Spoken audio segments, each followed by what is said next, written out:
Olá, todos são muito bem-vindos ao nosso Panorama da Bíblia. Hoje, com a carta de Paulo aos Tessalonicenses, a primeira carta de Paulo aos Tessalonicenses. E vamos, próximo vídeo, gravar a segunda carta aos Tessalonicenses. Vamos separar, as duas cartas são muito ricas. As duas cartas têm muitos textos importantes para a nossa leitura e reflexão. Então hoje vamos focar somente na primeira carta de Paulo aos Tessalonicenses. Eu começo dizendo a estratégia de Paulo de iniciar uma igreja e como essa igreja começou. Atos 17:1 diz: tendo passado por Anfípolis e Apolônia, chegaram a Tessalônica, onde havia uma sinagoga de judeus. Então aqui em Atos 17, em uma das viagens missionárias de Paulo, ele chega até a cidade de Tessalônica. E qual que era a estratégia de Paulo? Primeiro, Paulo, você vê no texto, ali fala, chegaram aonde havia uma sinagoga dos judeus. O que Paulo fazia? Paulo tinha o costume de aproveitar as sinagogas dos judeus, onde era lido ali a leitura do Antigo Testamento. Então ele chegava ali e ele lia com as pessoas, os judeus, tementes a Deus, e ele então interpretava e explicava a necessidade, a importância de Cristo na continuação da história do Antigo Testamento. Então essa era uma estratégia muito usada por Paulo, de chegar nas cidades, procurar uma sinagoga, e na sinagoga fazer ali uma pregação, uma evangelização, e também começar ali uma igreja naquela cidade onde já havia uma sinagoga. Isso é muito costume ver também em outras igrejas que iniciaram dessa forma, como Paulo aqui usava, de chegar em pontes de contatos. Hoje, quando vamos começar uma igreja, uma cidade nova, é importante ter pontos de contatos.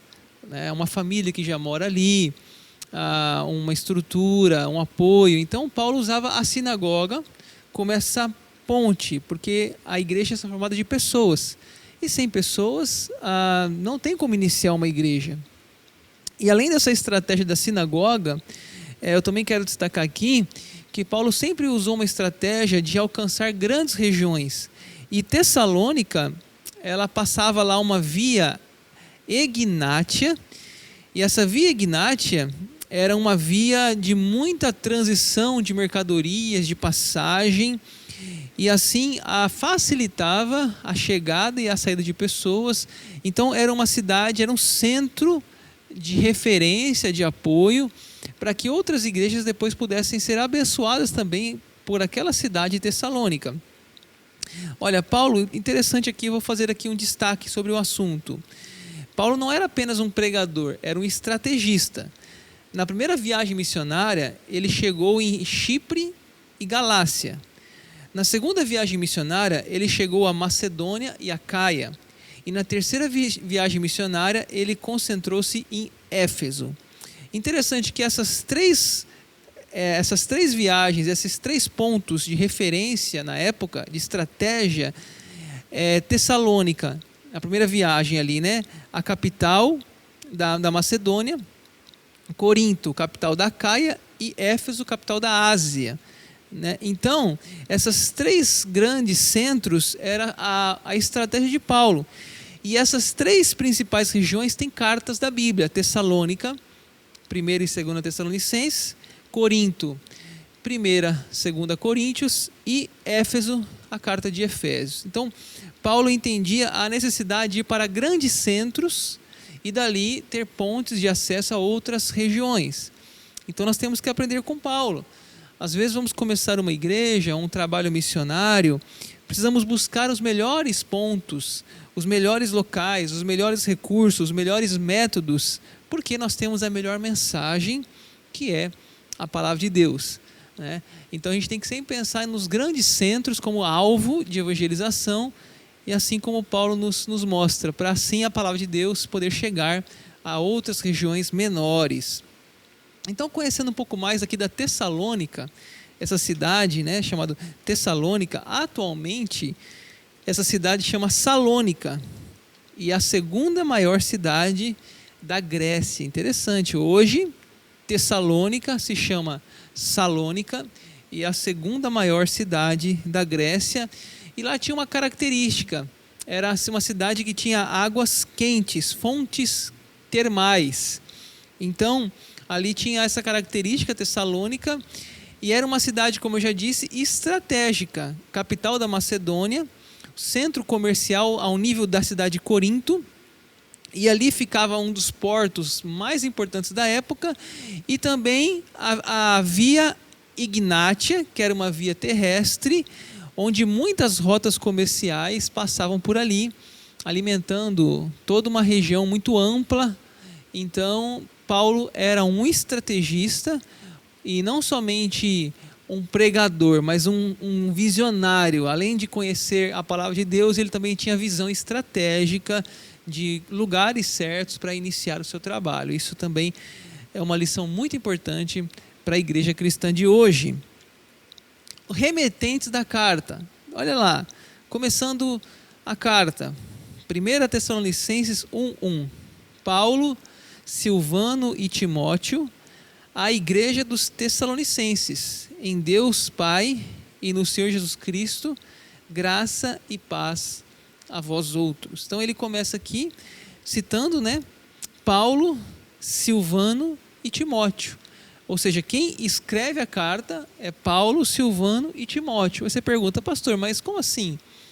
Não é Paulo? Sim, mas Silvano e Timóteo, eles eram companheiros dessa viagem de Paulo, e por questão de respeito, de gratidão pelo companheirismo de Silvano e Timóteo, Paulo insere o nome desses dois junto com ele na introdução da sua carta. E quais são os destinatários?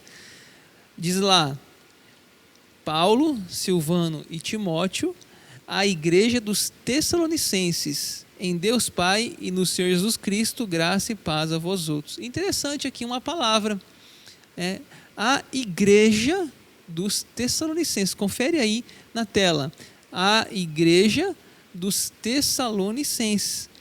O que é uma igreja? É um grupo de pessoas que se reúne para falar de Deus. Então, Paulo, interessante que a Bíblia fala sobre igreja. Hoje nós temos os chamados desigrejados. Pessoas que falam assim, a igreja não é importante. A igreja é minha casa, a igreja sou eu. E você veja na Bíblia que aparece a igreja, a eclesia, a reunião de pessoas. Não dá para ser cristão sozinho em casa, no sofá da minha casa, na frente da internet. A gente tem que congregar. É claro que em dias de pandemia, a gente pode assistir um culto online, não tem problema, mas a gente tem que pertencer a um corpo. E a Bíblia fala, lá em Hebreus 10, não deixemos de congregar.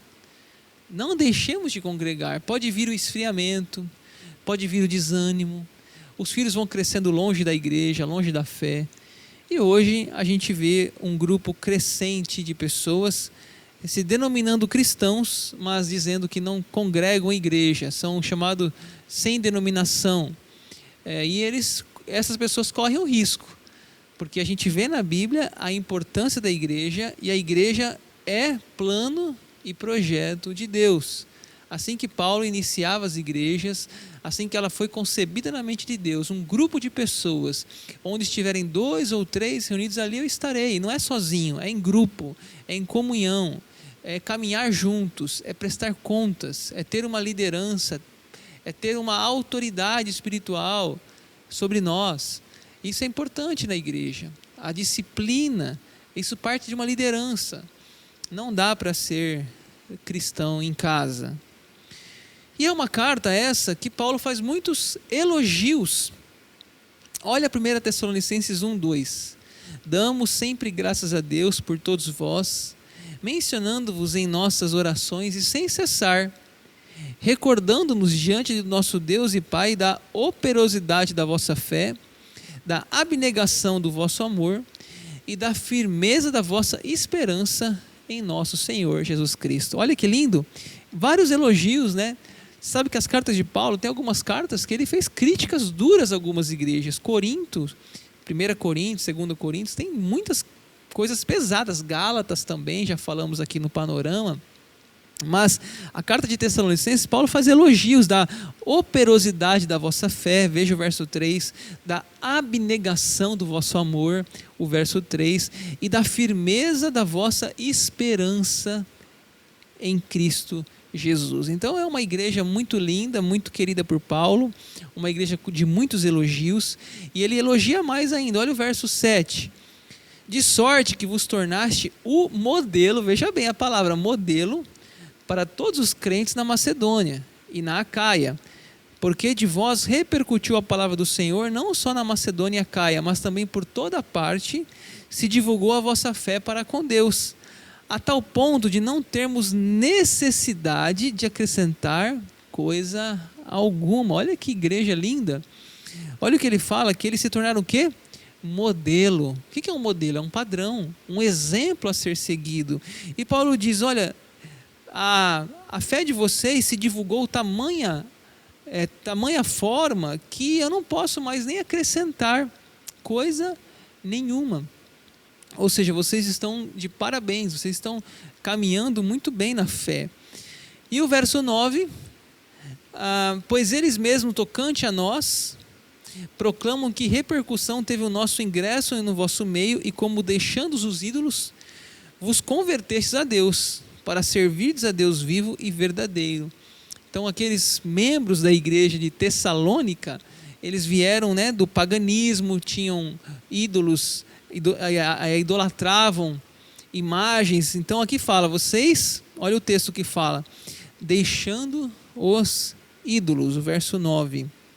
Aquela região ali, da Grécia, muitos deuses, mas eles foram abandonando, eles foram entendendo o genuíno evangelho, que só a Trindade merece adoração, o Pai, o Filho e o Espírito Santo. Eles foram abandonando os ídolos e alegrando o coração do pastor Paulo. E agora, olha, para finalizar essa parte, o verso 20, outro elogio. Sim, vós sois realmente a nossa glória e a nossa alegria. Então é uma carta de muito amor, de muito respeito a uma igreja que Paulo tinha admiração. E aí Paulo vai tratar alguns temas. É claro que toda igreja tem suas dúvidas, apesar de receber tantos elogios, nenhuma igreja é perfeita. Toda igreja precisa ser ensinada, doutrinada, corrigida. E Paulo então vai dizer algumas coisas que aqueles irmãos estavam precisando corrigir, aprender, algumas dúvidas daquela igreja, e que servem para nós hoje, que também são dúvidas das igrejas de hoje, que a palavra de Deus é para nós também hoje. Então, vamos ver aqui alguns temas. O primeiro tema que Paulo vai trabalhar nessa carta é a segunda vinda de Cristo. Olha lá, 1 Tessalonicenses 1,10. E para aguardardes dos céus o seu Filho, a quem ele ressuscitou dentre os mortos, Jesus, que nos livra da ira vindoura. O tema mais destacado nessa carta é esse tema, a segunda vinda de Cristo. Quando a gente fala sobre a segunda vinda de Cristo, há dois extremos. Tem um grupo que fala assim, não pastor, não fala sobre isso não fala sobre a volta de Jesus não fala sobre Apocalipse, não gostam, têm medo. E tem outro extremo de pessoas que só querem falar sobre isso, que amam esse assunto, ficam assistindo filmes de arrebatamento, aquelas séries de filme Deixados para Trás. O tema preferido deles é falar do fim do mundo. Então são extremos, extremos que devem ser equilibrados de uma maneira saudável, e Paulo então está corrigindo aqui, Sim, Jesus vai voltar, sim, estejamos preparados, mas sem uma histeria coletiva, sem um desespero. Aqui nessa carta, possivelmente pessoas estavam deixando até de trabalhar, porque estavam numa histeria de espera pela volta de Jesus, E Paulo vai ter que explicar para eles algumas coisas aqui, que eles não devem deixar de trabalhar, deixar de produzir, ficar ocioso, aguardando a volta de Cristo. Então, aqui fala o verso 10, olha o verso 10 aí ainda na tela. Aguardardes dos céus o seu Filho. Então, o que é aguardar? É esperar com confiança, com paciência. Cristo prometeu que viria, ele veio. Cristo prometeu que morreria, ele morreu. Cristo prometeu que voltaria. Espere, aguarde. Ou seja, nós temos que estar aguardando. Quando a gente vai receber uma visita em casa, o que a gente faz?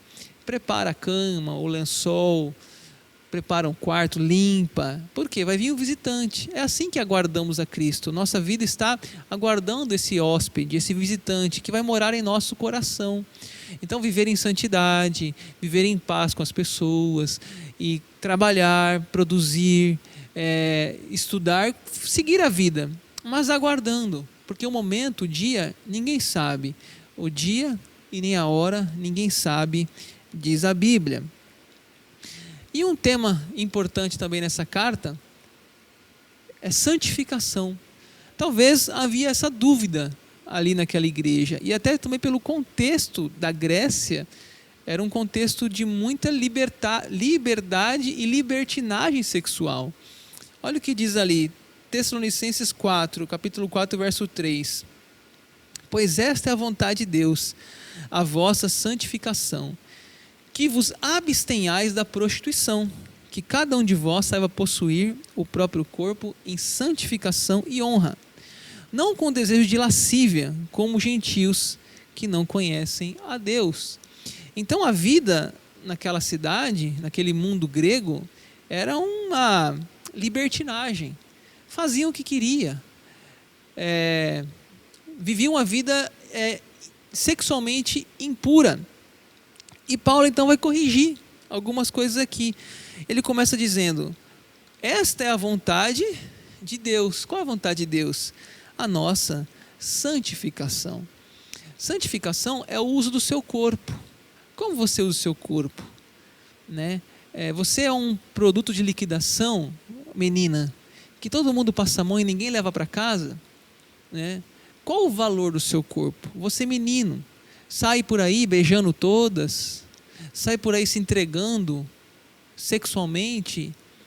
Você é templo do Espírito Santo. O seu corpo é templo do Espírito Santo. Você tem que cuidar e zelar do seu corpo porque ele habita em você.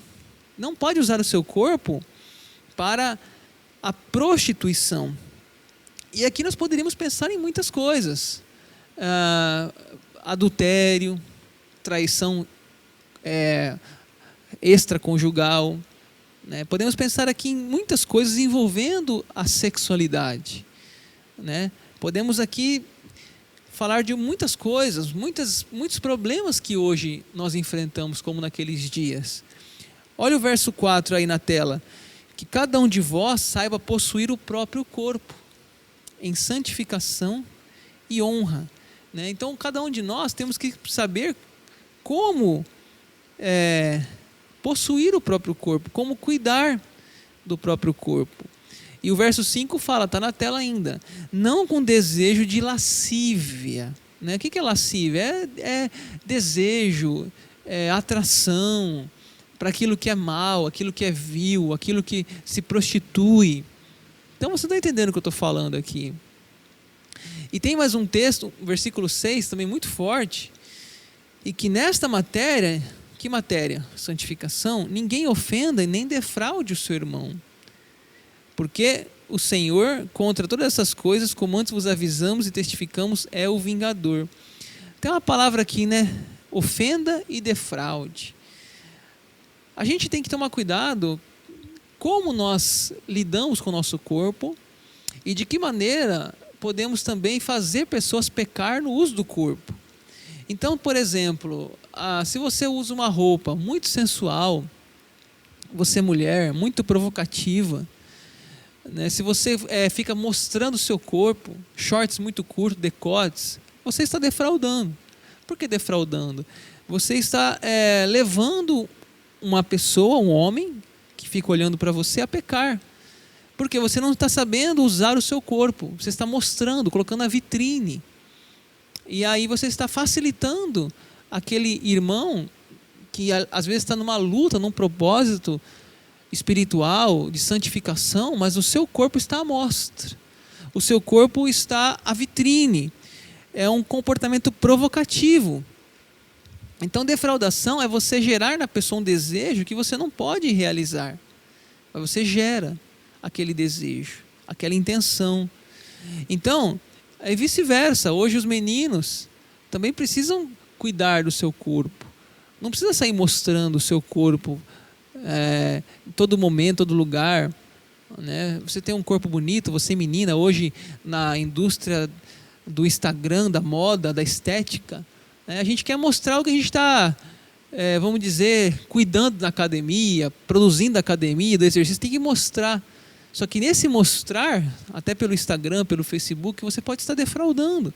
Você pode estar produzindo em alguém um desejo que você não vai satisfazer, porque ele não é seu esposo ou não é sua esposa. Então, pense nisso e fala assim, Deus é o vingador. Por que o vingador? Porque se você está promovendo o desejo em alguém e você não é capaz de realizar aquele desejo, você está fazendo aquele irmão pecar. E Deus é o vingador, você está arrumando briga com Deus. Você está entrando numa disputa com Deus, porque você não está sabendo fazer o uso bom do seu corpo. Você não está sabendo como conduzir o seu corpo. Você está defraudando, você está ofendendo o seu irmão pelo seu corpo. Né? Se um rapaz namora uma menina e ele fica no ouvido dela falando coisas que ele não pode satisfazer, porque ele não é casado com ela. Ele está defraudando aquela menina. Ele está produzindo desejos nela que ele não vai satisfazer ela. Ou se satisfaz ela no momento errado, porque não são casados. Né? Esse tema é um tema muito importante em nossos dias. É muito delicado, mas é um tema muito atual. Quando Paulo fala, aquele que se une a uma prostituta, une o seu corpo com ela, porque a relação sexual é uma união, é uma só carne. E Paulo cita inclusive Gênesis, por isso deixará o homem seu pai e sua mãe e se unirá à sua mulher, e os dois serão uma só carne. Então o propósito de Deus para o nosso corpo é o casamento, é onde a gente vai poder ali satisfazer o cônjuge, um ao outro. O corpo não é mais meu, é do meu esposo, uma só carne. O corpo da minha esposa não é mais dela, é meu, do esposo. Assim é o projeto de Deus. E não sair defraudando, se envolvendo com muitas pessoas, de cama em motel em motel. Não, não é assim que é o projeto de Deus para a humanidade. E hoje, infelizmente, é um tema muito delicado. Talvez você já até pensou em desligar o vídeo ou passar, porque é um tema que dói naqueles que hoje vivem nessa rebeldia do uso do corpo e estão trazendo a vingança do próprio Deus. De Deus não se zomba. O que você plantar, você vai colher. Um outro tema aqui da carta, a ressurreição dos mortos.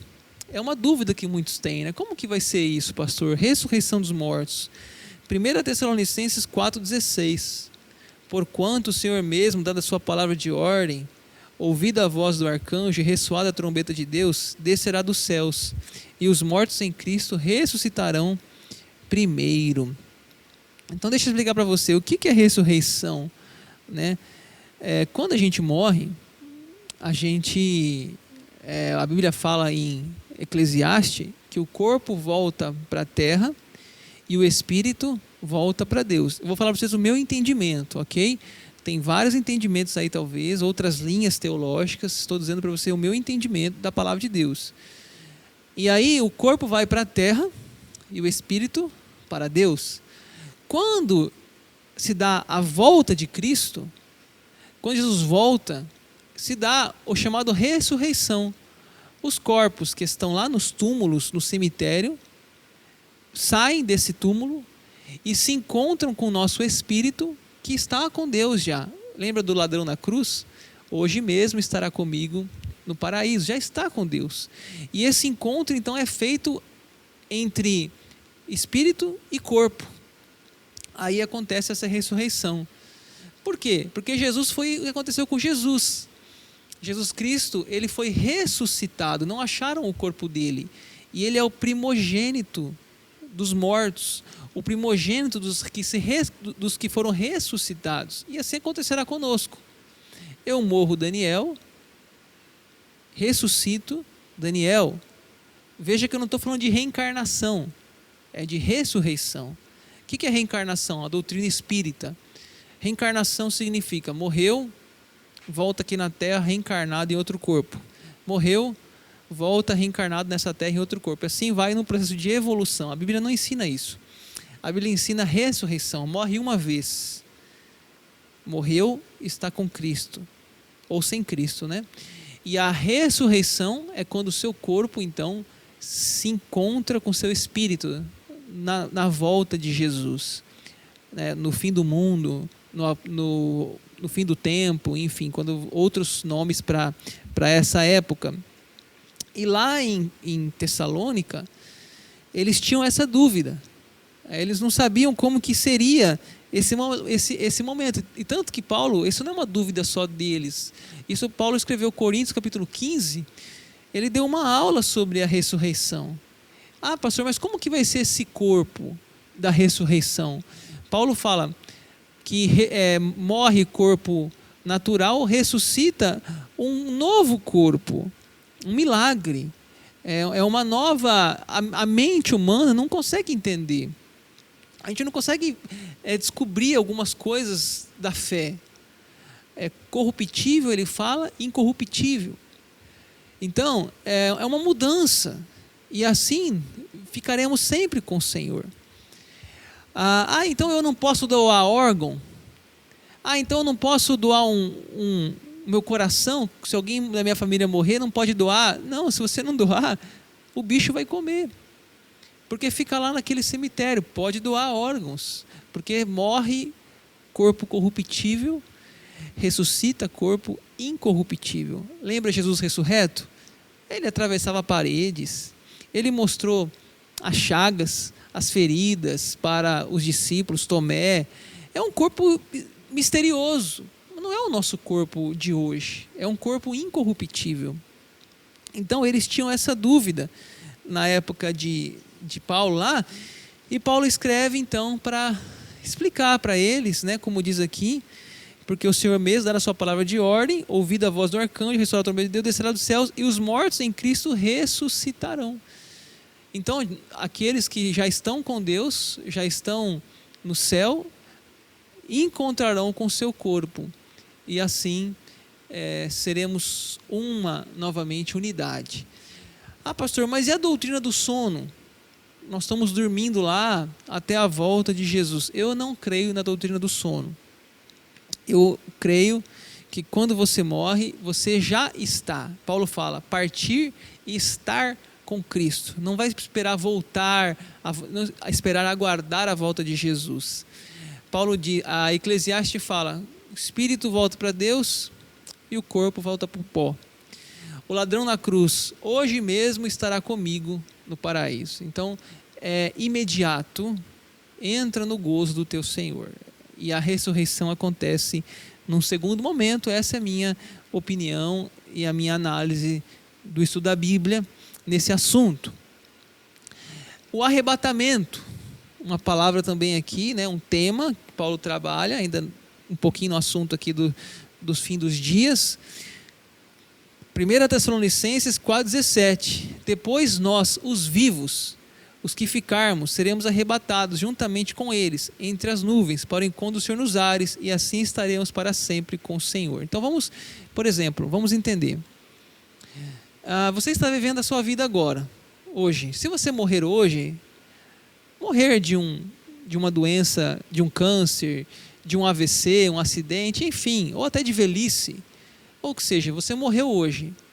Jesus não voltou ainda, mas você vai se encontrar com Deus hoje, na sua morte. O seu corpo vai para a terra, o seu espírito vai para Deus. Segunda forma de você encontrar com Deus, na volta de Jesus. Se ele voltar hoje, você está assistindo hoje, eu não sei quando você está assistindo, mas está assistindo hoje. Ele voltou hoje, você está vivo.